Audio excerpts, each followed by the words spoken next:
할렐루야.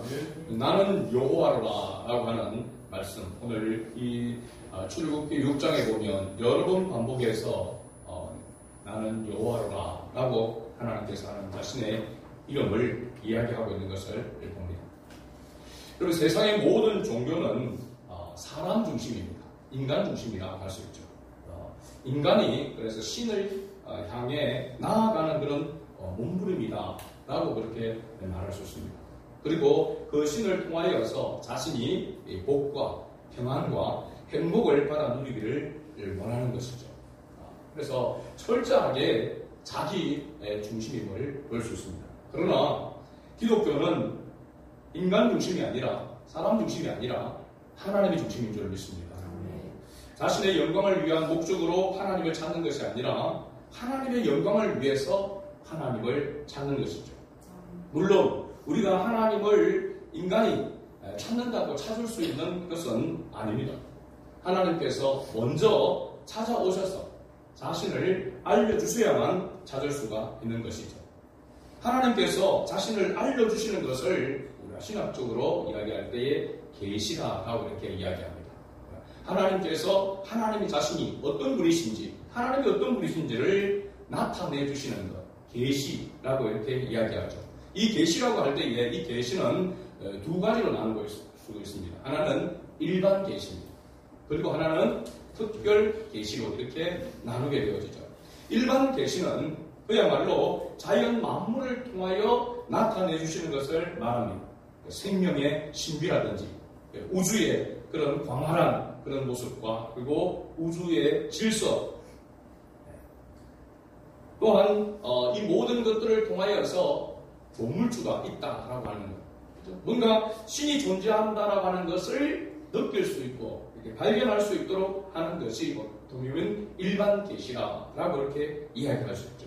그러나 그 조물주가 어떤 분이신지를 알려고 할 때에 하나님께서 나타내주시는 계시가 바로 특별 계시라고 하는 것입니다. 이 특별 계시는 곧 뭐냐면 하나님의 말씀입니다. 하나님의 말씀을 통해서만 하나님이 어떤 분이신지를 알도록, 뭔가 이 세상에 신이 존재하고 신에 의해서 뭔가 이 세상이 움직여지고 있는 것은 분명한데 그 신이 어떤 신인가라고 하는 것을 알려고 하면은 저 산속에 들어가서 명상을 한다고 해서 알 수 있는 것도 아니고 저 바다 가운데 가서 하늘을 쳐다보고 명상을 한다고 해서 알 수 있는 것이 아니라 하나님의 계시해 놓은 말씀, 성경을 통하여서 하나님이 어떤 분이신지를 알게 될 수 있다는 것입니다. 모세가 애굽의 바로왕 앞에 서서 히브리인의 하나님 여호와께서 내 백성을 내보내라 라고 그렇게 이야기했습니다. 그러면은 그들이 광야에서 내 앞에서 절기를 지킬 것이니라 라고 모세가 바로 왕에게 그렇게 이야기를 했습니다. 그러니까 애굽 왕 바로는 모세에게 뭐라고 대답을 했느냐면 여호와가 누구이기에 내가 그의 목소리를 듣고 이스라엘을 보내겠느냐라고 그렇게 말했습니다. 여호와가 누구이기에, 뭔가 히브리인의 섬기는 하나님 신이 있는 것은 알겠는데 그 신이 어떤 분이신지를 모른다는 것입니다. 히브리인들이 섬기는 신이 있다고 해도 그 신이 어떤 신인지를 모른다. 하나님이 어떤 신인지를 알려면은 하나님의 특별 계시가 있어야 한다고 하는 것을 말해주고 있는 것입니다. 그런데 하나님의 특별 계시는 하나님께서 먼저 드러내 주셔야만 알 수가 있는 것입니다. 하나님의 자기 계시라고 이렇게 말할 수 있죠. 즉 자신을 나타내실 때에, 드러내실 때만 알 수가 있는 것입니다. 그래서 지금 모세에게 하나님께서 먼저 자신이 어떤 분인지를 이적을 통해서 보여주었습니다. 지팡이를 통해서 가지고 뱀이 되게 하고 또 손을 품에 넣으니까 나병이 생기게 하고, 그런 것을 통하여서 하나님만이 이 세상의 것들이 신이라고 하는 것들이 할 수 없는 것을 하나님만이 할 수 있는 그러한 능력을 이적을 통해서 모세에게 하나님께서 먼저 보여주신 것입니다. 그 이유는 바로 모세를 통하여서 하나님께서 이스라엘 백성들에게 말씀하시기를 원하고 또 하나님이 어떤 분이시기를 나타내기 위해서 먼저 도구로 사용하기 위해서 모세에게 이 하나님의 능력에 대해서 증거할 수 있도록 하나님께 먼저 보여주신 것입니다. 오늘 우리에게 은혜를 주시고 하나님께서 믿음을 주신 것은 우리가 그것만 가지고 천국 들어가고 그것으로 즐거워하는 것으로 만족하라고 주신 것이 아니라 하나님을 알지 못하는 사람들에게 하나님의 은혜와 하나님의 사랑을 증거하라고 먼저 우리에게 은혜를 베푸셨다라고 이렇게 말할 수 있는 거죠. 그러나 애굽 왕 바로 왕은 아직도 모르고 있기에 하나님께서 모세에게 말씀합니다. 오늘 바로 1절에 있는 말씀입니다. 여호와께서 모세에게 이르시되 이제 내가 바로에게 하는 일을 네가 보리라. 강한 손으로 말미암아 바로가 그들을 보내리라. 강한 손으로 말미암아 바로가 그들을 그 땅에서 쫓아내리라 라고 이렇게 말씀합니다. 하나님께서 자신을 드러내실 때에 사람의 기준으로 드러내실까요? 아니면은 하나님의 기준으로 드러내실까요? 하나님께서 자신을 드러내실 때에 사람의 기준으로 드러내실까요? 하나님의 기준으로 드러내실까요? 하나님의 기준으로 드러내면 모릅니다, 우리가. 수준이 안 맞습니다. 그렇죠? 그래서 하나님은 사람의 기준으로 드러내십니다. 그래서 오늘 1절 말씀에 보면 내가 바로에게 하는 일을 네가 보리라. 무엇으로? 강한 손으로. 하나님의 손이 있습니까? 없습니까? 하나님은 영이십니다. 그죠? 육체를 가지고 있지 않습니다. 그죠? 영이십니다. 그런데 하나님께서 강한 손으로 말미암아 바로가 그들을 보내리라. 또 강한 손으로 말미암아 바로가 그들을 그 땅에서 쫓아내리라 라고 그렇게 말씀합니다. 그러니까 하나님은 신임동령이라 이야기합니다. 신임동령. 하나님이 사람과 같은 그런 모습으로 등상으로 말씀하고 있는 거죠. 왜냐하면 영으로만 이야기하면 육을 가진 우리가 알 수 없기 때문에 그렇습니다. 그래서 하나님께서 말씀하실 때에 사람의 기준으로 강한 손으로 너희가 가지고 있는 손, 이 강한 손이라고 하는 힘 있는 것을 말하고 있습니다. 그렇게 하나님의 힘을, 하나님의 능력을 나타내 보이시겠다라고 그렇게 말합니다. 그렇게 나타내 보이면 바로가 너희를 보내리라. 마지막에 보니까 바로가 그들을 그 땅에서 쫓아내리라 라고 그렇게 말하고 있는 것을 봅니다. 여러분, 이 쫓아낸다라, 바로가 보낸다, 하나님의 강한 손으로 말미암아 그 하나님의 강한 손을 보고 바로가 히브리인들을 애굽에서 내어보내는데 마치 쫓아내듯이 내어보낸다라고 이렇게 말하고 있습니다. 이 말씀은 창세기 12장 10절 이하에서 우리가 잘 아는 아브라함이 기근이 생겼을 때에 가나안 땅으로 왔는데 기근이 생겼습니다. 그래서 어디로 내려갑니까? 식량을 구하기 위해서 애굽으로 내려갑니다. 그 애굽으로 내려갔을 때 자기 아내를 뭐라고 이야기하죠? 누이라고 이렇게 이야기합니다. 그 바로 왕 앞에서도 자기 아내를 사례를 누이라고 이야기합니다. 실제로 보면 이복 누이죠. 그런데 이런데도 불구하고 하나님께서 아브라함을 꾸짖지 아니하십니다. 분명히 잘못한 것은 아브라함입니다. 그런데 하나님께서 아브라함을 꾸짖지 아니하시고 마땅히 재앙을 내리면은 아브라함에게 내려야 되는데 아브라함이 잘못했습니까? 거짓말하고 속이고 했습니까? 그렇죠? 그런데 그 재앙을 누구에게 내리냐면 바로의 집에 재앙을 내렸다라고 이렇게 말하고 있습니다. 잘못한 건 아브라함인데 하나님께서 바로 왕에게 재앙을 내렸습니다. 그러니까 아브라함에게 바로 왕이 어떻게 해서 내보내게 되냐면 뭐에서 어떻게 내보냈습니까? 후대하에. 그래서 양과 소와 노비와 암수, 나귀와 낙타를 얻었다. 완전히 막 졸지에 부자가 된다. 뭐라고 얘기합니까? 쫄보죠, 쫄보. 완전히 막 쫄보가 하루아침에 쫄보가 된 것입니다. 그죠? 그렇게 나왔단 말이죠. 생각해 보세요. 잘못한 건 아브라함이 잘못했는데 하나님은 바로 왕에게 재앙을 내리고 그래서 아브라함을 나무라고 아브라함을 징계해도 못하는데 그 당시에 보면 사실 그 자리에서 죽여도 말 못하는 그런 상황입니다. 그런데 아브라함을 후대해가지고 거기다가 많은 재산과 재물을 주어서까지 어디겠습니까? 내보냈다는 거죠. 바로 하나님의 능력이 나타나면 어떻게 됩니까? 이스라엘 히브리인들이 출애굽할 때 뭘 가지고 나왔습니까? 거기에서 은과 폐물을 가지고 나왔습니다. 그렇죠? 그 나올 때에 바로 이와 같은 모습입니다. 이건 바로 왕이 무엇을 보고 이와 같은 행동을 취한 겁니까? 하나님의 능력을 본 것입니다. 사례를 누이라고 속였을 때는 그때 바로라고 하는 것이 이름이 아니라 큰 집에 있는 사람이라고 하는 것이라고 했잖아요. 그래서 바로라고 하는 이름이 그때도 바로라고 했는데 왕궁에 있는 왕을 이야기하고 있는 것입니다. 이와 같은 아브라함에게 행했던 이와 같은 이 모습이 앞으로 이스라엘 자손들에게도 나타나게 될 것이다 라고 그렇게 말합니다. 그러면서 2절에 보면, 오늘 본문 2절에 보면 하나님이 모세에게 말씀하여 얘기했을 때 나는 여호와니라.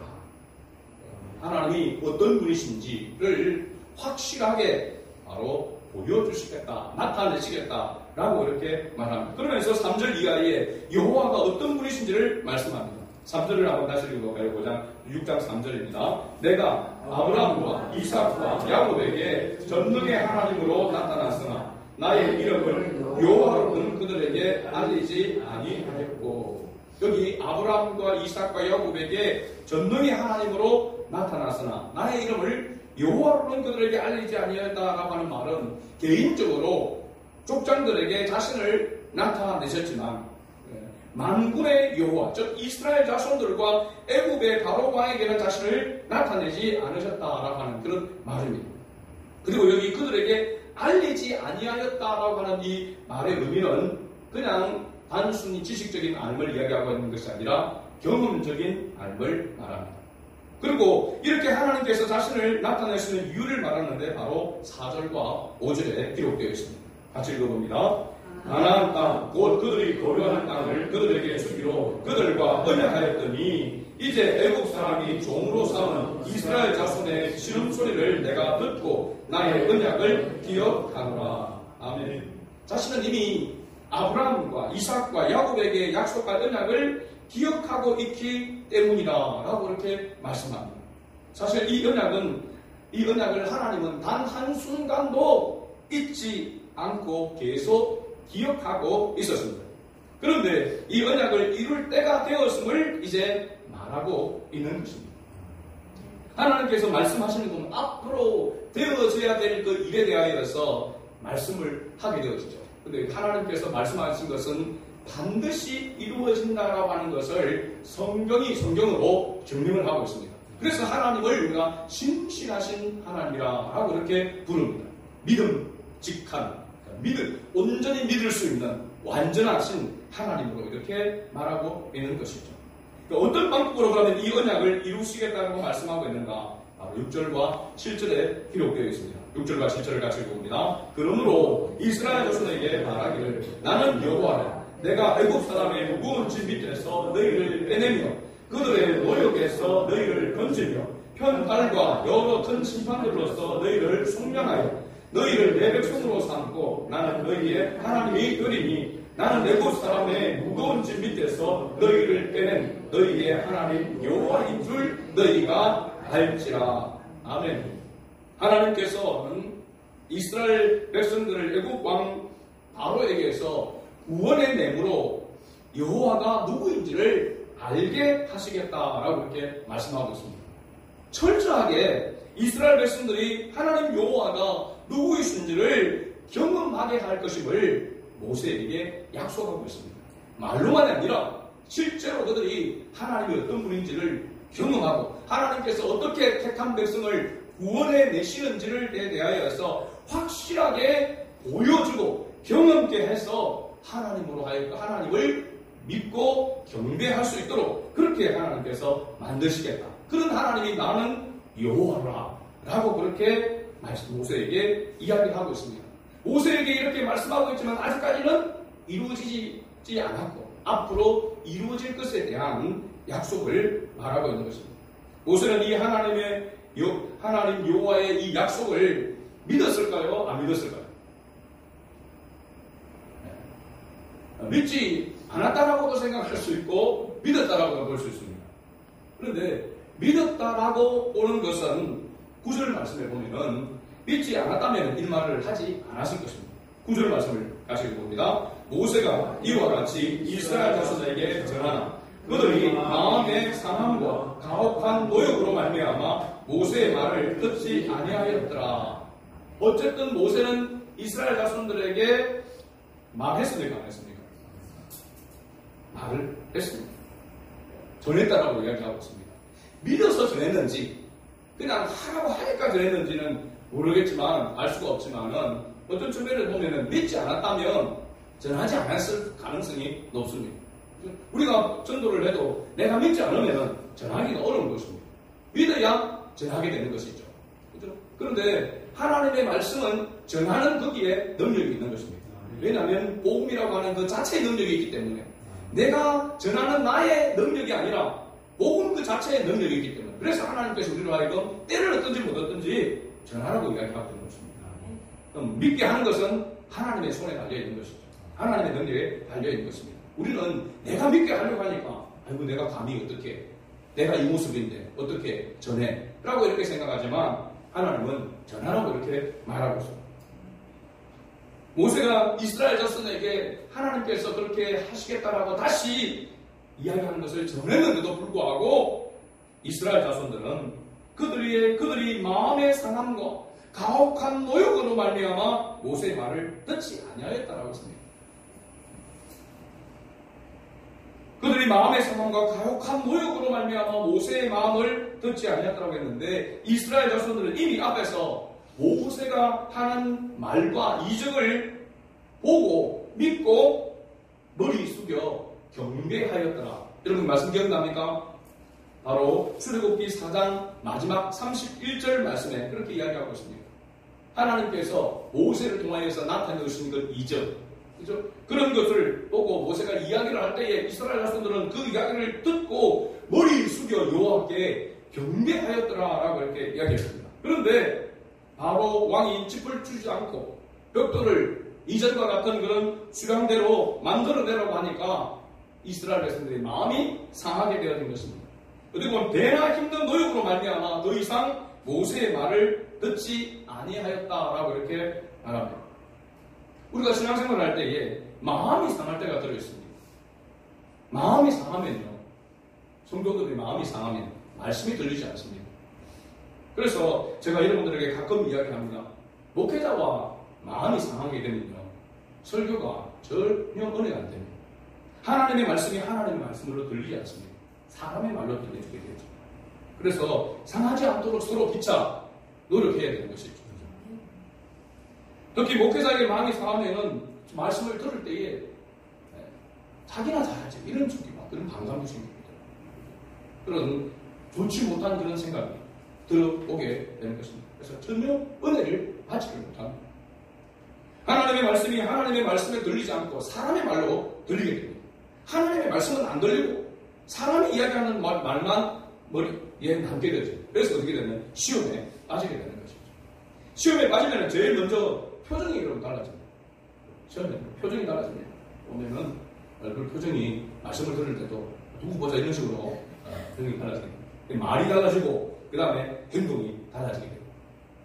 시험에 빠지면은 그 시험에 빠진 사람이 많게 되어지면은 목회자도 시험에 빠집니다. 그래서 우리가 피차 목회자를 위해서 기도하고 성도들을 위해서 기도하고 서로 우리가 원팀 하나가 되어서 하나님을 섬기는 것이 얼마나 중요한지 모릅니다. 여러분들이 많이 시험에 들면 목회자도 시험에 든다니까요. 여러분 10절 11절 오늘 말씀을 한번 보십시오. 10절 11절 말씀 여호와께서 모세에게 말씀하여 이르시되 들어가서 애굽왕 바로에게 말하여 이스라엘 자손을 그 땅에서 내보내게 하라.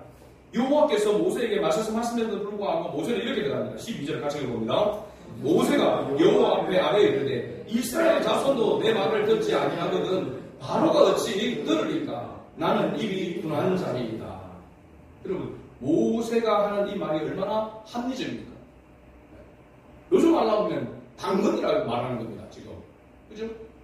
이스라엘 자손도 내 말을 듣지 않는데 어떻게 바로 왕이 애굽 왕 바로 왕이 듣겠습니까? 그러면서 여기까지는 그래도 합리적인데 조금 더 나아간 게 뭐냐면 나는 입이 둔한 자입니다. 곧 바로 모세가 뭘 본 겁니까? 하나님을 보는 것이 아니라 자기를 보는 것입니다. 자기 모습을. 역시 나는 입술이 둔한 자입니다. 말주변머리가 없고 그 말주변머리가 없으면은 아무리 있지 않느냐고 대안을 하나님께 주셨지 않습니까? 그렇죠? 그럼에도 불구하고 즉시 이스라엘 자손이 듣지 않으니까 마음이 상하고 그들의 노력이 더 힘들어지게 되니까 그것으로 인해서 모세의 말을 듣지 않는 것입니다. 그러니까 모세도 뭐냐? 낙심하게 되는 것입니다. 낙심하게. 바로 자기 모습. 목회자들도 마찬가지입니다. 목회자들 가운데서 말씀을 전하고 여러분들 목회하는 가운데서 막 그렇게 할 때에 여러분들이 아멘하고 또 그 말씀 가운데 순종하고 나아가면 힘이 나는 것입니다. 어디 가도 자랑하게 되는 것이고 그런데 서로 막 다투고 분쟁하고 하나가 되지 않고 원망 불평하고 막 도끼문을 가지고 막 저를 쳐다보고 그러면은 은혜가 안 되는 것입니다. 힘드는 겁니다. 낙심하게 되는 겁니다. 그럼 뭐가 있습니까? 아이고 내 능력이 부족해서. 하나님의 능력으로 목회를 하는 것이고 하나님의 능력으로 말씀을 전하는 것인데 나의 부족함이 나의 연약함이 보이게 된다는 사실입니다. 그걸 보지 말라는 것이 아니라 그것이 드러나게 되어지고 그것이 앞장서게 되면 주의 일을 못하는 겁니다. 말씀을 전하지 못하는 겁니다. 목회를 하지 못하는 거죠. 힘들게 되는 것입니다. 피차 힘들게 되는 것입니다. 그래서 사탄은 항상 교회를 흐뭇들 때에 가장 먼저 누구의 대상을 잡고 있냐? 목회자의 대상을 잡는 것입니다. 성도 한 사람이 시험에 드는 거 크게 교회에 그렇게 문제가 되는 것입니다. 목회자가 시험에 들면 어떻게 되겠습니까? 망하는 것입니다. 말씀이 안 되는 것입니다. 그래서 우리가 목회자가 좋든 안 좋든 하나님께서 기름 부세운 목회자니까 위에서 기도하고 하나님의 말씀이 하나님의 말씀으로 바로 들려줄 수 있도록 전하는 자나 듣는 자가 함께 은혜를 받을 수 있도록 기도하는 이 기도가 항상 있어야 된다는 사실입니다. 저를 위해서 늘 기도하는 사람이 저에게 시험을 잘 받겠습니까? 기도 안 하는 사람이 시험 받겠습니까? 그럼 말해 뭐하다 하겠습니까? 그죠? 저를 위해서 늘 여러분 눈물로 기도하고 감사함으로 기도하고 위에서 기도하는 사람이 제가 말씀을 전하는데 말씀에 시험에 들겠습니까 여러분? 시험이 안 들죠. 감사하고 아멘하게 되는 거죠. 모세조차도 이스라엘 자손이 자기 말을 듣지 않게 되실 때에 이렇게 나는 입이 둔한 자입니다. 하나님 이스라엘 자손이 내 말을 듣지 않는데 바로만이 내 말을 듣겠습니까? 여기까지면 괜찮은데 나아가서 자기의 입이 둔한 자입니다. 라고 그렇게 이야기합니다. 제차 하나님께서 모세에게 말씀합니다. 29절에 보면은요, 여호와께서 모세에게 말씀하셨을 때 나는 여호와라. 네가 네게 이르는 말을 너는 애굽 왕 바로에게 다 말하라. 그러나 모세는 또 이렇게 대답합니다. 30절 같이 읽습니다. 모세가 여호와 앞에서 아뢰되 나는 입이 둔한 자이오니 바로가 없이 나의 말을 들으니까. 하나님께서 직접 모세에게 말씀하시고 앞서 이적을 보여주셨습니다. 그러나 현실의 벽에 부딪히니까 또 마음이 약해져서 자신의 연약한 모습이 보여진 것입니다. 사실 모세의 이러한 모습은 오늘을 살아가는 우리 그리스도인의 모습과 너무나도 흡사합니다. 목회는 뿐 아니라 성도들 여러분들도 마찬가지입니다. 주님의 이름으로 믿음으로 살아가려고 나아가는데 그렇지 못하고 현실의 벽 앞에 부딪힐 때가 얼마나 많습니까? 가정에서 또 직장에서 어느 곳에서든지 그럴 때에 나는 연약하구나 나는 부족하구나 라고 하는 것을 느끼면서 더 주님 앞에 기도하는 것이 아니라 낙심하게 되는 것입니다. 자신의 연약함을 자신의 부족함을 보면서 더 주님 앞에 겸손히 주님을 의지해야 되는데 우리가 연약하여 모세처럼 또 다시 자기의 부족함이 드러나게 되어져서 나는 입이 둔한 자입니다. 자기의 가장 약점 아닙니까? 그죠? 하나님의 부름받은 지도자로서 가장 큰 약점인 바로 은병이 없는 입이 둔한 이 모습이 또 다시 부각되어지는 것입니다. 이런 계획이 뭐겠습니까? 낙심하게 만들려고 하는 것입니다. 여러분 우리가 주님을 위해서 살아가는 가운데서 자신의 연약한 그런 모습을 볼 때에 우리는 그 모습이 당연한 것을 알고 주님 앞에 엎드려야 될 줄로 믿습니다. 주님을 의지해야 될 줄로 믿습니다. 그런데 우리가 그러지 못하고 그것 때문에 역시 나는 안 돼. 나는 이 모양밖에 안 되는구나 생각하고 좌절하고 낙심할 때가 많다는 사실입니다. 이럴 때 우리가 어떻게 해야 되는가? 하나님이 어떤 분인지를 기억해야 한다는 사실입니다. 하나님의 언약의 말씀을 기억하고 명령대로 나아가야 합니다. 이스라엘 자손들이 듣지 않아도 애굽 왕 바로가 듣지 않더라도 우리는 하나님의 언약을 붙들고 말해야 하는 것입니다. 그러면 하나님께서 하나님의 어떤 분인지를 친히 나타내시는 것입니다.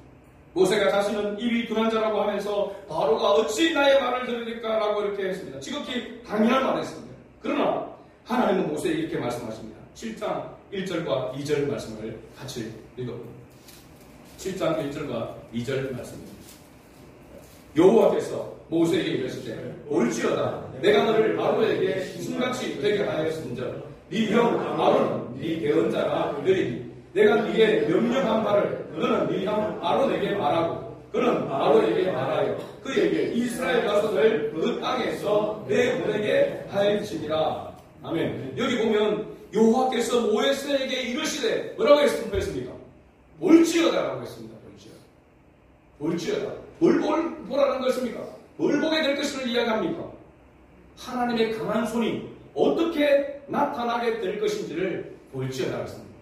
여러분, 이 부분은 이스라엘 백성들이 애굽에 출애굽해가지고 나오자마자 어디 앞에서 가로막히게 됩니까?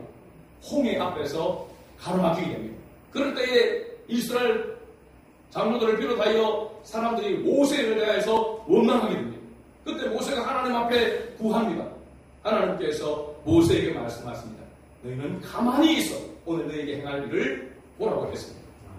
하나님께서 어떻게 행할 것인지를 보라고 했습니다. 하나님께서 하나님의 어떤 문제를 나타내 주지 않으시고 우리는 하여금 하나님을 자랑하라, 하나님을 증거하라, 하나님을 경배하라 그렇게 하시는 분이 아니심을 말씀해 주고 있습니다. 우리가 하나님의 언약의 말씀을 기억하고 하나님을 의지하고 하나님을 바라보고 믿음으로 나아가게 되면 하나님께서 하나님이 어떤 분이신지를 신이 나타내시겠다는 것입니다. 그 하나님이 바로 나는 여호와로라, 나는 여호와로라 계속해서 말씀하고 있습니다. 너희를 택한 자는 나 여호와냐. 너희의 인생, 너희의 모든 것들을 주관하는 분이 나 여호와니라 라고 그렇게 말씀하고 있습니다.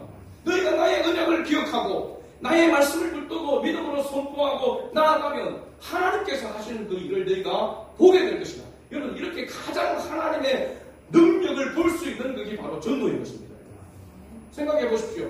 우리가 둔한 입술로 우리가 얄팍한 그런 지식을 가지고 복음을 전했는데 그 복음의 소리를 듣고 여러분 예수가 그리스도이심을 믿음으로 고백하고 거듭나서 하나님의 자녀가 되는 그런 역사가 일어나는 그 기적보다 이 세상에 어떤 기적이 더 크겠습니까?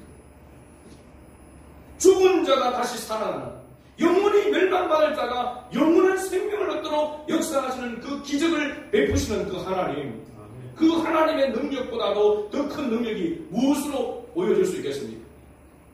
그런데 우리는 낙심하고 우리의 연약함과 우리의 부족함 때문에 감히 선포하지 못하고 담대하게 선포하지 못하고 늘 자기의 부족함만 생각하면서 낙심하고 주저앉고 머물러 있는 것입니다.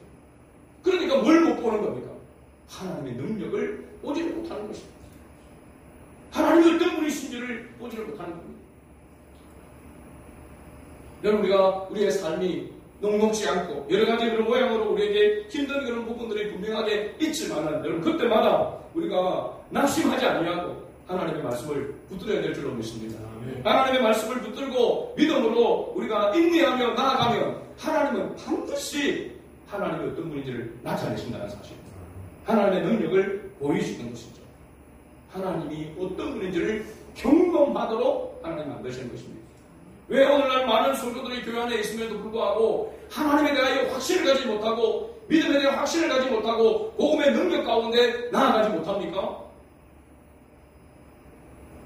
우리 자신이 자신의 연약함만 보고 하나님을 바라보지 못하고 하나님의 약속을 붙들지 못하기 때문인 것입니다. 하나님은 우리에게 경험하기를 원합니다. 그는 하나님을, 능력의 하나님을 경험하기를 원합니다. 그래야만 하나님을 바르게 경배하고 경외할 수 있기 때문에 그렇습니다. 우리가 때로는 일을 하면서 어떤 일과 어떤 사건들 앞에서 부딪히게 될 때에 하나님 앞에 기도하면서 하나님 빨리 이 일이 해결되게 해주세요. 빨리 이 일 문제가 해결되게 해주세요. 하나님 앞에 그렇게 기도하며 나아갈 때가 많습니다. 그러나 가만히 지나와서 보면 하나님의 관심은 그 일과 사건의 문제 해결에 있는 것이 아니라 그 일을 통해서 하나님은 하나님의 어떤 문제를 드러내기를 원하고 우리가 하나님을 정말로 하나님과 친밀하고 하나님을 진정으로 의지할 수 있는 하나님을 경험하기를 원하는 것에 하나님의 목적이 있다고 하는 것을 발견할 때가 있습니다. 하나님을 경험하는 삶, 하나님의 은혜를 경험하는 사람이 어떻게 보면 가장 중요한 것입니다. 우리 중고등부 아이들도 청년들도 마찬가지입니다. 하나님을 경험하는 은혜가 있기를 원합니다. 말씀을 들려주고 말씀이 그것이 믿어지지 않고 갈등이 느껴지는 게 있지만은 그래도 하나님의 말씀을 따라서 순종하며 나아갈 때에 하나님께서 하나님의 어떤 문제를 경험하여 주시기를 하나님은 원하시기 때문에 믿고 인내하며 나아가며 반드시 하나님께서 그렇게 역사하신다는 사실입니다. 사실은 지금 이 자리에 우리 중고등부 아이들이 나와 있지만 마저 못해서 끌려 나와서 앉아있는 경우가 많습니다. 저도 그럴 때가 있었습니다. 떠밀려 와서 앉아있을 때가 많습니다. 그러나 이 자리가 아니면은 어디서 하나님의 말씀을 이 시간 들을 수 있겠습니까? 하나님의 은혜가 하나님을 경험할 수 있는 그런 은혜가 임할 수 있는 이 자리에 나와야 하나님의 말씀을 듣게 되어지고 언젠가는 나도 알지 못하는 사이에 말씀이 내 가슴에 와서 나를 변화시키는 그런 능력으로 나타내는 그런 역사가 일어날 수 있기 때문에 부모들이 알면서도 니 더 자고 싶은 거 안다? 힘든다 안다? 그럼에도 교회 가자 라고 이렇게 이야기하고 권면하는 이유가 바로 여기에 있는 것입니다. 우리는 힘들어도 아이고 또 부딪히기 싫고 또 막 싸우기 싫고 해서 그렇게 우리가 자녀들에게 막 내려놓고 싶고 니 마음 하고 싶은 대로 하라 그렇게 하고 싶지만 그러나 우리가 끝끝내 마음에 내려놓지 말아야 될 것은 하나님의 은혜가 임하는 자리에 나와야 되는 어떻게 하면 하나님 내 자녀를 이 자리로 이끌고 내 남편을 이 자리로 이끌고 우리 가족을 이 자리로 이끌어서 하나님을 예배할 수 있을까요? 하나님 나에게 지혜를 주십시오. 하나님 나에게 은혜를 주십시오. 하나님은 내 자녀의 마음을 움직여 주십시오. 그렇게 하나님 앞에 우리가 기도하고 기다리면 하나님은 반드시 역사하실 줄로 믿습니다. 그런 은혜로 우리가 이 자리에 와 있는 거 아닙니까? 그런 경험이 있기 때문에 지금 하나님을 우리가 경배하는 것 아닙니까? 오늘 우리는 우리의 믿음의 대상이신 하나님을 얼마나 경험하는 삶을 살아가고 있는가 다시 한번 우리 자신을 돌아보면서 내 자신의 모습과 내 형편만을 생각하면서 하나님의 말씀을 붙들지 못하고 하나님의 말씀에 의지하여 기도하며 나아가지 못함으로 말미암아 내가 하나님의 은혜를 하나님의 살아계심을 경험하지 못함으로 말미암아 힘있게 주님을 찬양하고 주님을 위해서 살아가고 있지 못한 건 아닌가 다시 한번 우리 자신을 돌아보면서 하나님의 말씀에 포커스를 맞추고 믿음으로 순종하며 하나님 되심을 몸으로 영과 진리로 주님을 경외하는 우리 이스마엘 모든 가족들이 될 수 있도록 주의 이름으로 축복합니다. 아멘.